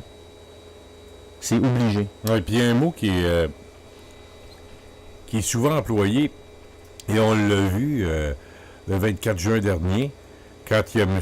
Brien, j'oublie son prénom, là, mais enfin, c'est qui a affronté verbalement Justin Trudeau. Tout de suite, Trudeau est arrivé. Intolérance! Ouais, exact. C'est le mot intolérance. Voilà. Puis ça marche. Oui, mais il va falloir, c'est justement, ça va prendre une personnalité dure, quelqu'un qui a la couenne solide, puis qui va tout prendre. Qui va prendre la tempête qui va se déchaîner, puis qui va rétorquer à chaque phrase. Chaque invective raciste, xénophobe, blablabla, va falloir leur rétorquer. Esclavagiste, va falloir leur rétorquer. Vous faites de l'esclavage moderne, tu travailles pour les banques, tu es un sous-fifre des banques, toute la gauche, là, les petites mains du capitalisme au final. Là, parce que c'est ça qui me fait pas mal rire. Tu sais c'est qui subventionne les parades gays? Mais c'est les banques. C'est les banques. Ouais, c'est les banques. Tu sais c'est qui subventionne les antifas, les ci, les ça? C'est encore une fois des fonds, soit des banques, soit des personnes privées, mais qui sont très très riches. Quand tu dis riche, c'est pas 1 million. Non, c'est des milliards de dollars. Ouais. Des milliards de dollars. Tout le monde connaît Soros. Un bon commentaire ici. C'est pas le seul, oui, loin de là. mais il y en a d'autres. Il y en a pas mal d'autres. Martin-Joseph Lamontagne qui nous dit « Je crois que l'univers n'aime pas le vide. Si on délaisse la foi catholique, c'est les autres religions et sectes qui vont prendre la place, mormons, baptistes, jéhovahs, musulmans, etc. » C'est vrai, il a c'est tout à vrai. fait raison. Il y a un besoin fondamental chez l'être humain, là, puis c'est la spiritualité. Et c'est un Qu'on le vrai... veuille ou non. Jean-Marc a raison, c'est un vrai plan machiavélique. Là. C'est très bien orchestré. Tu parles des banques, Ouais. tu parles de Soros, Ouais. tu parles des autres. Là. C'est très bien orchestré. Ouais. Et je pense que ça va prendre quelqu'un, comme tu disais, qui a qui a un caractère à toute épreuve. Parce que la personne qui va décider de monter sur l'estrade et d'avoir un discours comme tu as en ce moment, et comme d'autres ont, eh bien, il va se faire attaquer, mais pas à peu près. On n'a qu'à penser à Donald Trump, là. OK, on dira... Voilà. On Il dira... va arriver la même chose ici.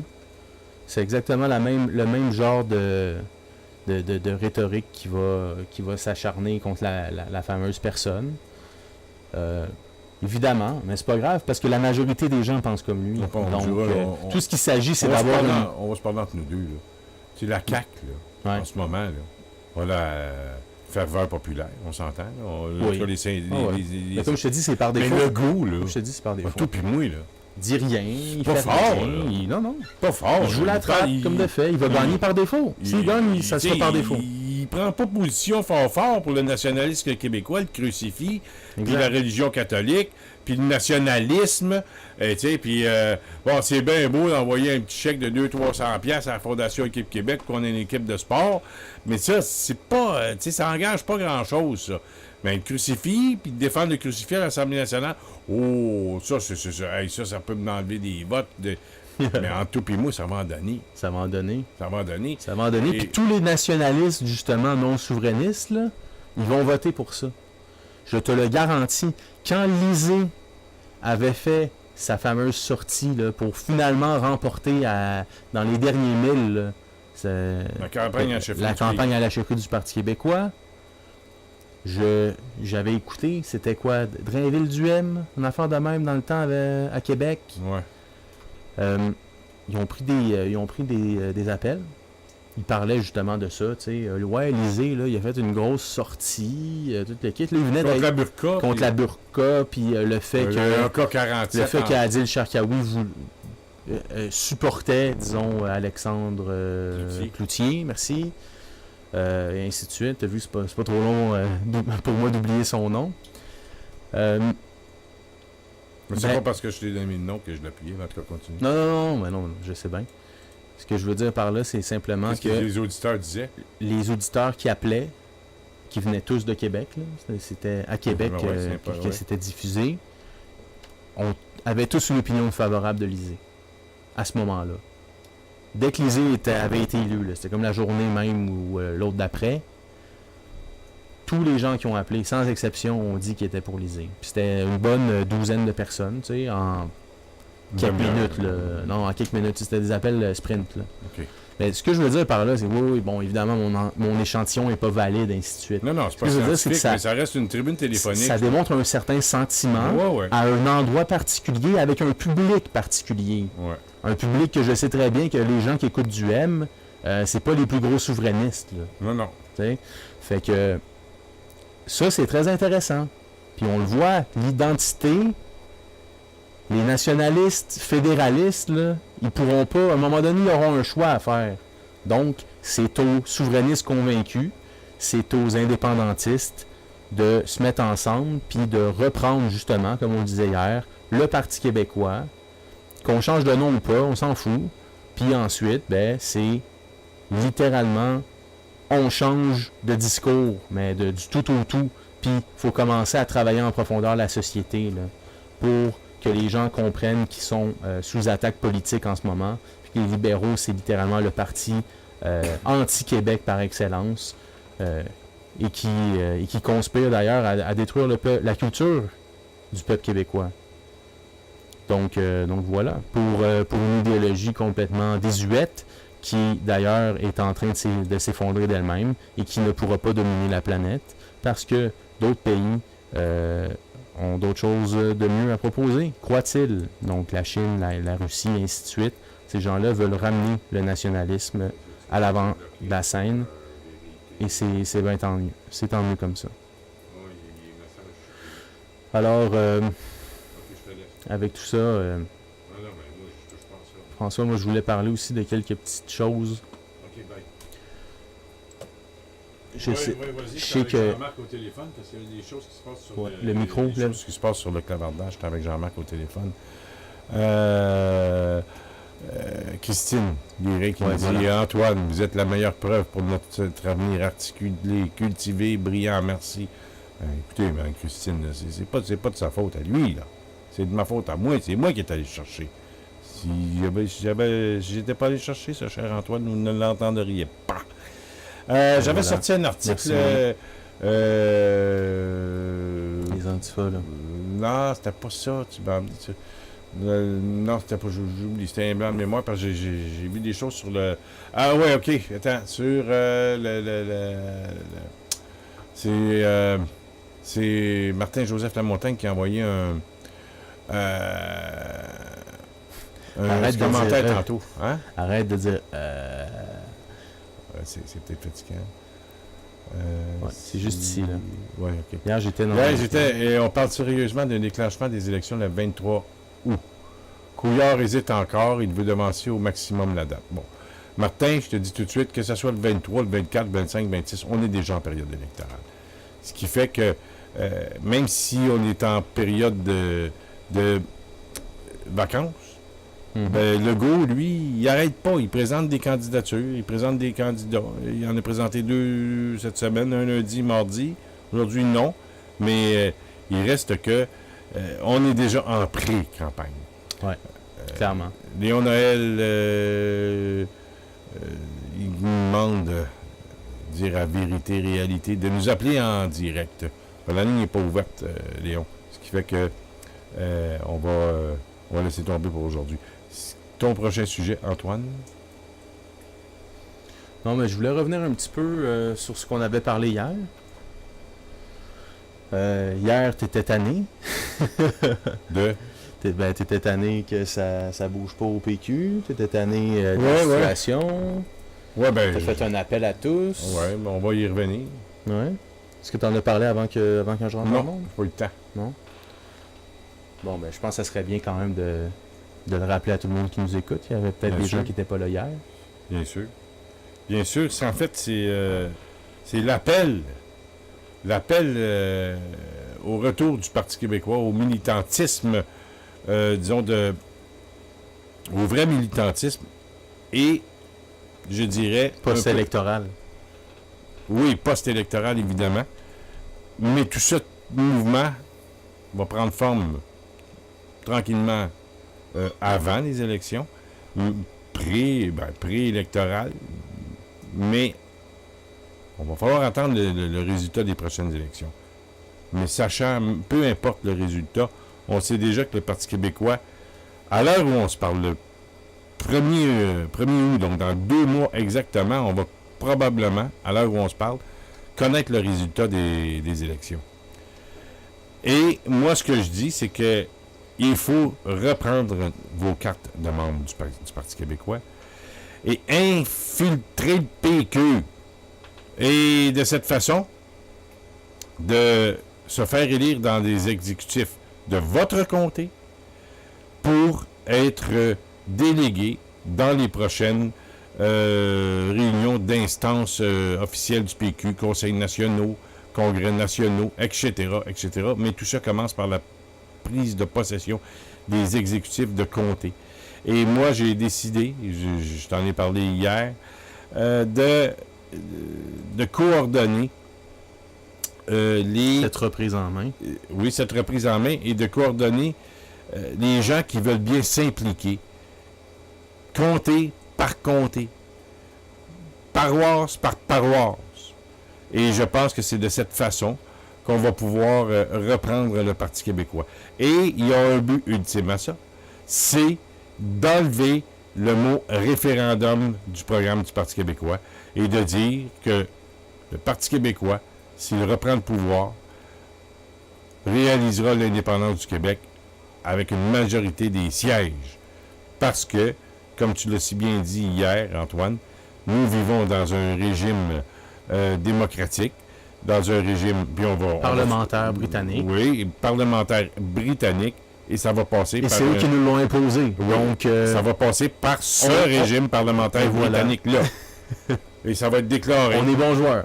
Oui, puis on est tellement bons joueurs qu'on fait sauter le référendum. Et voilà. Ils nous disent depuis... Les médias en veulent plus de référendum. les médias, les Il n'y en aura plus de référendum. Les fédéralistes n'en veulent pas de référendum. Il n'y en aura plus de référendum. Il n'y en aura plus de référendum. Tout ça va passer par un vote à l'Assemblée nationale. Et je pense que c'est... Cactus dit élection référendaire, mais c'est même pas élection référendaire. C'est une élection... Et l'article numéro 1 du Parti québécois va y rester. Et s'il le faut, changer le nom du PQ. Le Front national a bien changé son nom dernièrement. Le Parti progressiste conservateur a bien... l'Alliance canadienne s'est bien enlevé son nom pour se fonder dans le parti, non pas progressiste conservateur, mais bien le Parti conservateur tout court. Voilà.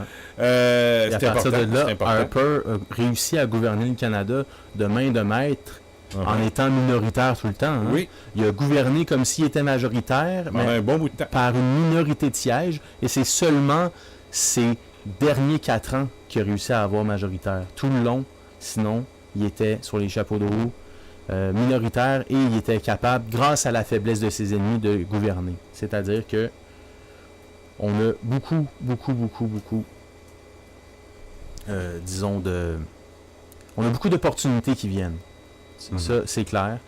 Puis, il va falloir absolument, il va falloir tout simplement reprendre la chope, hein, comme on dit. Oui, mais en fait, c'est un peu ça. Surtout que c'est facile. Ben oui, tout à fait. C'est que vous rentrez membre du Parti québécois et vous vous impliquez, puis vous rentrez, puis je peux vous dire une chose, là, il y a beaucoup de comtés où ça va être d'une facilité déconcertante. Là. Vous pensez que c'est un mont à gravir, là, le mont Everest? Pas du tout. Vous rentrez, disons, une vingtaine de personnes membres du PQ qui vous assurent qu'ils vont être présents à l'Assemblée annuelle pour l'exécutif, et vous prenez le contrôle. Et c'est de cette façon qu'on va pouvoir reprendre en main le Parti québécois. Comme je le disais tantôt, peut-être changer de nom, mais ça, c'est... Il faut, par contre, prendre notre place. C'est bien beau faire, comme on dit ici sur radioinfocité.com, critiquer le PQ depuis des mois, même si je vais voter pour. Il reste une chose, c'est que le Parti québécois se doit d'être une vraie coalition.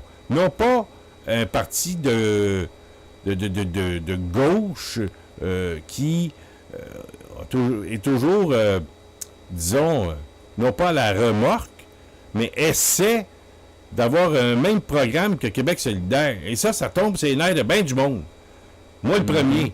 Et je pense que on est rendu à un point où on a le droit de on est en droit de se réapproprier de notre parti, qui est le Parti québécois, parce qu'on l'a laissé trop aller depuis 10, puis 15, 20 ans. Depuis le dernier référendum de 95, à vrai dire. Même avant, mais disons qu'il y avait toujours, rappelez-vous, pour les plus vieux d'entre nous, Montréal-Centre, qui était aux aguets, puis qui était toujours au Congrès, puis il était pointilleux, puis ça faisait en sorte que le parti était vivant. Aujourd'hui, Montréal-Centre est doux comme un agneau. Et je pense qu'il est de notre devoir de en fait, tu disais hier d'encarter du monde. On encarte les gens. Mm-hmm. Mais en fait, c'est de vendre des cartes de membre et de reprendre le contrôle du Parti québécois. Et moi, je vais me faire un devoir de coordonner tout ça. Et s'il y en a qui sont intéressés, qui veulent le faire, ben, faites-moi signe. Dis-moi, je prends le comté de Fabre, disons. Toi, Antoine, tu prends le comté, disons, de Rosemont, ou Viau, ou Gouin. Mm-hmm. Mais tu prends la responsabilité d'un comté et de t'assurer qu'il y ait un 25, 30, 40 membres qui participent à l'Assemblée générale annuelle. Pour ensuite présenter, te présenter ou présenter une équipe à l'exécutif. Et cet exécutif-là va être de facto membre des conseils nationaux, des conseils régionaux et des assemblées, des instances, de diverses instances du PQ, et amener des propositions et faire sauter le référendum du programme. Ouais. On fait sauter ça, puis on dit, prochaine élection, écoutez, on est tellement dans une dynamique, puis je sais pas comment est-ce qu'on pourrait appeler ça, une nouvelle dynamique.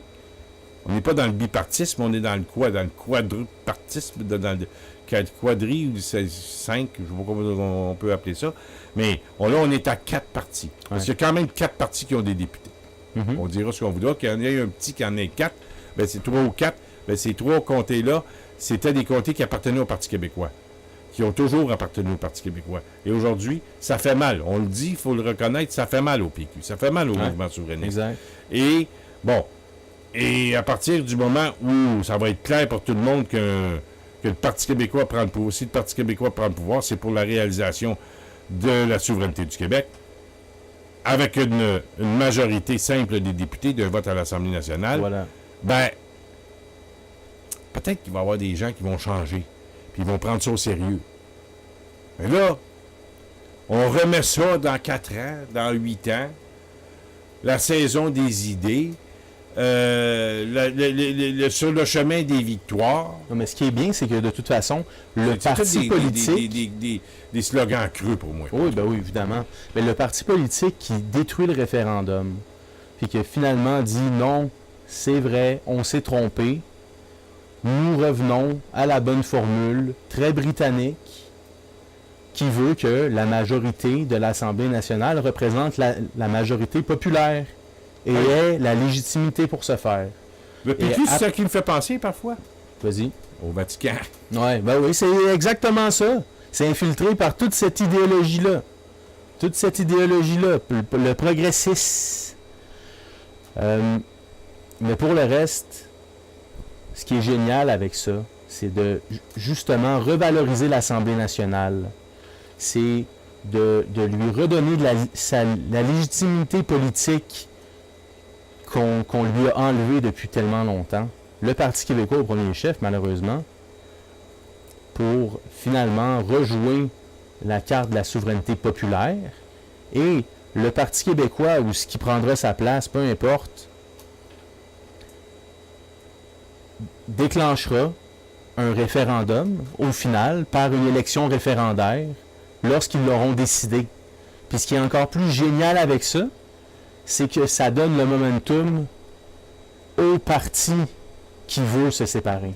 C'est-à-dire, disons que le Parti québécois, dans 8 ans, reprend le pouvoir, prend 4 ans pour lourdement peser, puis changer l'argent de poche, puis lourdement appuyer le français, ainsi de suite, puis aller au bat avec Ottawa, parce qu'Ottawa voudra pas qu'on puisse imposer le français, puis parce qu'Ottawa voudra pas qu'on n'accepte pas les accommodements supposément raisonnables, puis parce qu'Ottawa voudra pas qu'on fasse comme on veut, puis ainsi de suite. Puis là, on leur fout la clause non-obstant dans les dents à toutes les fois. Là, le fédéral va commencer à vraiment faire du micro-contrôle, là. Il va vraiment commencer à s'immiscer là, dans le tout. Là. Il va commencer à faire chier. Là. Puis une fois qu'il commence à faire chier, une fois qu'il met des bâtons dans les roues au gouvernement du Québec, là, c'est à partir de là que le gouvernement mousse le référendum, la campagne référendaire, sans même devoir mentionner l'indépendance. Il y a juste à mentionner la souveraineté du peuple. Puis c'est le peuple qui décide, puis c'est le peuple qui choisit, puis c'est le peuple qui sait qu'est-ce qui est mieux pour lui. Tout simplement. Puis une fois qu'on a gueulé ça pendant 4 ans, puis qu'on a été au front contre le fédéral, puis que le fédéral a montré l'étendue de son agressivité, l'étendue de sa mauvaise volonté envers nous, eh bien là, juste au moment où les élections arrivent, paf, on déclenche les élections référendaires. Vous savez quoi? Le Canada rit de nous en ce moment. Ça fera... Vous nous élisez, on est majoritaire, on décalisse. On décalisse, puis le Canada s'arrangera bien. Si ils disent justement qu'on est un fardeau, s'ils disent qu'on paye de la péréquation, s'ils disent qu'on est des racistes, s'ils disent qu'on est... Bon, ben, ils devraient être contents qu'on s'en aille finalement, n'est-ce pas? Fait que, paf, tu leur envoies ça. Eux, ils ont 30 jours pour se préparer, même pas. La campagne référendaire est partie. Puis là, tout le monde est pris de court, sauf évidemment le Parti québécois ou ce qui va en suivre. Et c'est notre chance à partir de ce moment-là. C'est notre chance dans un contexte où les régions vont toutes prendre leur place. Vont toutes voter pour. Puis quand les régions voteront toutes pour le parti qui propose exactement ce que je viens de vous proposer, eh bien Montréal n'aura pas aucun mot à dire. Puis même si on gagne avec 38% des voix, si on est majoritaire, c'est le peuple québécois qui a parlé, puis plus personne n'a rien à dire là-dessus. Parce qu'en bout de ligne... Parce que c'est ce que le gouvernement Couillard fait en ce moment. Exact. Il nous dit qu'il représente les Québécois, alors même qu'en ce moment, 16% des Québécois ont voté pour lui. Donc, on est présentement assujetti, colonisé à un parti qui est anti-québécois dans sa nature même. Mais qui se dit représentatif. Oh, ouais. Aux dernières nouvelles, est-ce que Philippe Couillard a été élu à plus de 50% des voix? Non, mais il y a la majorité des sièges. Et voilà. Il a le droit de c'est ça. Fait que, si c'est toujours comme ça que ça a fonctionné, expliquez-moi donc pourquoi il y a des épais au Parti québécois qui ont décidé de changer ça. Mais ça, on appelle ça Claude Morin. Puis Claude Morin, on appelle ça anti-Québec. Puis les anti-Québec, on les veut pas au Parti québécois. Ce qui fait que... Puis au Bloc québécois non plus. Oui, tout à fait. Mais ce qui fait que, mesdames et messieurs, nous allons commencer à s'organiser. Exactement. Et c'est la façon de faire. Parce que c'est bien beau de gueuler à la radio comme on fait là, nous, à tous les soirs, Antoine et moi. Mais à un moment donné, il faut arrêter de parler et agir. Et on va continuer quand même de parler. Et on va se servir, oui, je vais le dire, de radioinfocité.com pour mousser cette campagne, faire en sorte qu'on puisse s'organiser. Et comme je l'ai dit hier, je vais être, je vais coordonner tout ça, avoir la liste, parce qu'il y en a qui commencent à m'écrire et me disent, je veux m'occuper de tel ou tel comté. Donc moi, j'ai commencé. Mon petit livre a commencé à s'ouvrir c'est aujourd'hui. Et je commence à prendre des noms et monter le casse-tête, si on veut. Exact. Et mettre des noms dans les comtés et des gens qui sont prêts à travailler. Travailler pourquoi? Bien, pour faire en sorte que l'indépendance du Québec se fasse, non pas dans 50 ans, 40 ans, mais d'ici les 2 prochaines élections. Parce que on sait déjà que le gouvernement sera probablement minoritaire. Peut-être majoritaire. Mais... Ça va dépendre des régions, ça. Tout à fait. Et à la lumière des sondages, si on se fie aux sondages, ben, ça sera la CAQ, mais Il reste que ça va être, je dirais, là, un projet qui n'a pas été fait depuis les 30, 40, depuis Morin, disons depuis Claude Morin, là, parce qu'avant ça, c'était une élection. C'est ça. Alors, Ben, avant c'était 73, c'était ça. C'était la bonne vieille logique du parlementarisme britannique. Ouais. Antoine, il est 23h, on est obligé d'arrêter parce que là, je vais me faire gronder par Jean-Marc, va être obligé de remonter l'émission, d'en couper des bouts. C'est vrai qu'on a commencé un petit peu plus tôt, j'ai un petit peu plus tard, 21h08, donc tu auras de la place pour recentrer tout ça, mon cher Jean-Marc, j'imagine. Mais il reste que je fais un appel à tous, puis je vais y revenir pendant la campagne, avant, pendant et après. C'est quoi, on devrait faire à un moment donné une petite vidéo, là, un peu à la sauce de Gaulle à Londres. De Gaulle à Londres qui fait l'appel aux résistants. Ça serait excellent. Mais on va le faire, mais on va se donner... On a besoin des résistants québécois. Là. Oui, puis il faut rentrer au PQ. On revire la table. Ouais, pour faire une sorte d'union populaire.